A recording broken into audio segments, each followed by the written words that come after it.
It happens in an instant to so many men and women fighting in Iraq or Afghanistan for our country. Shots fired or a roadside bomb, it goes off and they are injured. And while it all may seem to happen so fast, the recovery is often slow, their bodies sometimes altered forever. Tonight, the story of a Long Island soldier still recovering at Walter Reed Medical Army Center.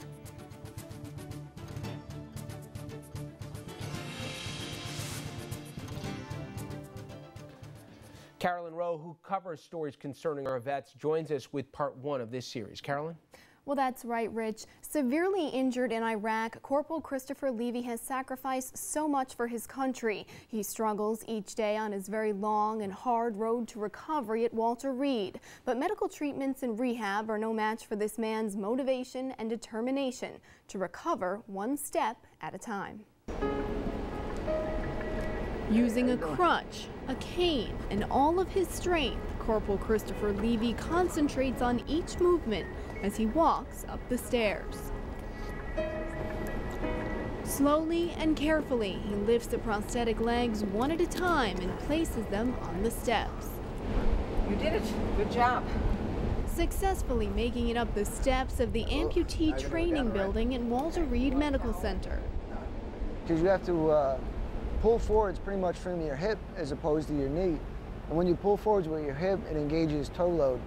And from the toe load, it'll actually engage the whole process of bending the knee and swinging the leg for you. It's now part of Chris's daily routine. Learning to do something he used to do every day without thinking. Before March 17th of this year.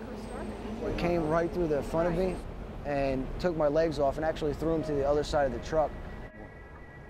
Chris's Humvee was hit by a roadside bomb in Iraq while he was traveling in a convoy to pick up a detainee. I looked for my weapon, and my weapon had actually got bent into the truck. So it was kind of ripped in half with my legs. So I didn't have a weapon, I didn't have legs, and I couldn't even open my door because I didn't have a hand to open the door with. Chris says his fellow soldiers acted quickly, one helping to stop some of the bleeding in the truck until help arrived. He was taken to Germany and then back to the States to Walter Reed, where he's been working hard to recover ever since. We try to do stretching just about every day, especially of his hips, so that they don't get tight. He does crunches and lifts weights, strapping them on to what's left of his legs, strengthening the muscles and the rest of his body he now needs to help him walk. The issue with Chris is he has bone grafts from his pelvis into his hand, and because of that he can't weight bear on his hand, so that really limits him compared to what the other soldiers can do. But it just takes dedication and just the drive to want to stand up and to recover. That always just seemed...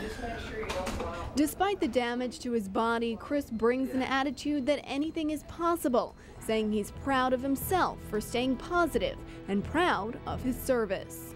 He says he wanted to join the Army from a young age, overcome with a sense of patriotism and devotion to his country, saying he always knew there was a risk he could be severely injured or even killed. But he says he never shied away from dangerous patrols, feeling it was his duty to get the job done, giving his all, just as he is now. That's a pretty killer workout that he just did.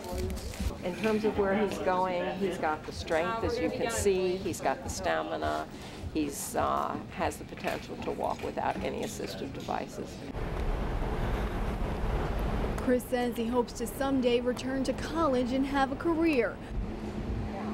But he still has a few steps before he can achieve his real dream, to be able to walk up the steps of a place he says he has always been in awe of, the Lincoln Memorial. It's breathtaking, and I don't want to have to take the elevator every time I go up. There's so much great American history that's happened on those stairs, even leading up to the monument, and I hope to one day be able to walk up all the stairs and enjoy the building the way I used to when I was a kid. Chris says he's determined to get there, one step at a time. It lets me recover. Those are the times if I didn't have the cane or the crutch, I'd have just hit the floor. Now, Chris says the hardest part about all of this is not living without his legs, but living knowing he will not be able to return to Iraq and do the job he loved so much. Rich? How long do they foresee Chris is going to be at Walter Reed for? Well, it's going to be a while. He's been there since March already, and they say it'll probably be about another year that he's down there doing the treatments and the rehab. So it's been a very long recovery for him. Obviously, Walter Reed was in the headlines for all the wrong reasons not long ago. What was your perception when you went there? What did you see? Because from what I understand, seeing up close, obviously these kind of struggles, these vets to, if not get back on their feet, get back some semblance of their lives is something to see firsthand.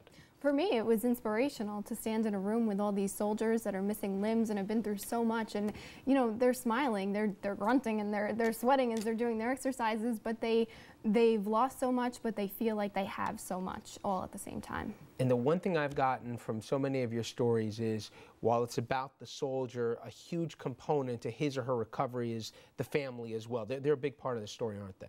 Absolutely, and you can see where Chris gets his positive attitude from. I had the opportunity to meet with his sister out on Long Island in their home, and that'll actually be the focus of part 2 of this series. Tomorrow we'll tell you her story and what it's been like for his family. His parents have been going, you know, one parent's down at Walter Reed, the other one's up on Long Island, and they've been switching. So they have barely even seen each other, but they're really sticking together through this whole thing. So we'll bring you more on that tomorrow. And of course, there's more information on Chris on our website, rnntv.com. I look forward to seeing that. Thank you very much, Carolyn. Thanks, Rich.